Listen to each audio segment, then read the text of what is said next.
மீன் குழம்பு ரெசிபி. எண்ணெய் ஊற்றி கடுகு போட்டாச்சு. கடுகு பொரிஞ்சதுமே பார்த்திங்கன்னா கொஞ்சம் வெந்தயம் பொரிஞ்சோடனே சின்ன வெங்காயம் கருவேப்பிலை. சின்ன வெங்காயம் நல்லா அந்த எண்ணெயில் வணங்கட்டுங்க. வெங்காயம் இந்த ஸ்டேஜுக்கு வணங்கணுன்னேங்க தக்காளி ஆட் பண்ணிக்கலாம். மீடியம் சைஸில் நல்ல பழமான 3 தக்காளி அதையும் சேர்த்து நல்லா இதோட நல்லா வணக்கி விட்டுக்கலாங்க. தக்காளி நல்லா வணங்கி ஒரு குழு பேஸ்ட்டு கன்சிஸ்டன்சி வர நல்லா வணக்கிக்கலாம். வெங்காயம் தக்காளி வணங்குறதுக்கு கொஞ்சம் உப்பு ஆட் பண்ணிக்கலாங்க. உப்பு போட்டால் கொஞ்சம் சீக்கிரம் வதங்கிடும். வெங்காயம் பார்த்திங்கன்னா இந்த அளவுக்கு நல்லா வணங்கிடுச்சு. வெங்காயம் தக்காளி வணங்கிடுச்சுங்க. இந்த ஸ்டேஜில் பார்த்திங்கன்னா மிளகாத்தூள், வீட்டில் வச்ச குழம்பு மசாலா, அப்புறம் மஞ்சத்தூள். அதே இது 1.5 கிலோ மீனுக்கான ரெசிபி போட்டு இந்த மிளகாத்தூள் வெங்காயத்துக்கூடயே பார்த்திங்கன்னா இந்த பச்சை வாசம் போடுறது வர கொஞ்சம் நல்லா வறுத்துக்கலாங்க. பார்த்திங்கன்னா நல்லா அந்த மிளகாத்தூள் அந்த வெங்காயத்தோடு நல்லா கொஞ்சம் வதங்கிடுச்சுங்க. அந்த பச்சை வாசம் போயிடுச்சு.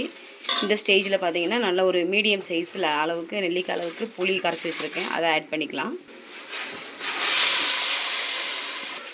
இந்த புளி பார்த்திங்கன்னா இது பேர் குடம்புளி, கேரளா சரவணி கிடைக்கும். இது கொஞ்சம் ஒரு 4 புளி ஆட் பண்ணிக்கிறேங்க. இந்த புளி போடுறதுனால என்ன குழம்பு பழசாக அந்த புளி புளிப்பு கொடுத்துட்டே இருக்குங்க. அது ஒரு டேஸ்ட் நல்லாயிருக்கும். ஸோ இங்கே வாழைப்புளி குடம்புளி 2 புளியுமே நான் ஆட் பண்ணி தான் அந்த மீன் குழம்பு வைப்பேன். இதில் பார்த்திங்கன்னா மீன் மூழ்கிற அளவுக்கு தண்ணி ஊற்றிக்கலாங்க.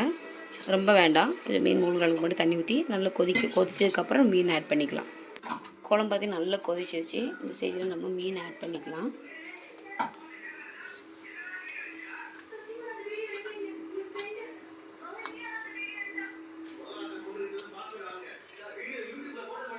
இது 1.5 kg மீனுங்க. ஃபுல்லாகவே குழம்புக்கு யூஸ் பண்ணிடலாம். மண்டை எல்லாமே பார்த்திங்கன்னா இதிலே ஆட் பண்ணிடலாம். நான் ஓகே, எல்லா மீனும் ஆட் பண்ணியாச்சு.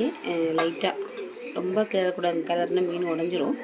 லைட்டாக அந்த மசாலில் மூழ்கிறது வர மட்டும் மீனை அமுத்தி வச்சுட்டு ஒரு 5 மினிட்ஸ் மீன் வேகட்டும்.